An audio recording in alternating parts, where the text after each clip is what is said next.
Xətai rayon polis idarəsinin əməkdaşları tərəfindən narkotiklərin qanunsuz dövriyyəsinə qarşı növbəti əməliyyat keçirilib.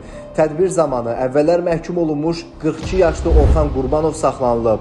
Onun idarə etdiyi Land Rover markalı avtomobilə baxış zamanı 17 kiloqram 330 qram narkotik vasitə olan marixuana aşkarlanıb. Həyata keçirilən digər əməliyyatlar zamanı narkotiklərin qanunsuz dövriyyəsində şübhəli bilinən daha 3 nəfər 36 yaşlı Emin Bayramov, 42 yaşlı İlkin Əlizadə və tanışı 36 yaşlı Amil İbayev saxlanılıblar. Onlardan isə ümumilikdə 21 kiloqram marixuana və 2 kiloqram 809 qram heroin aşkarlanaraq götürülüb.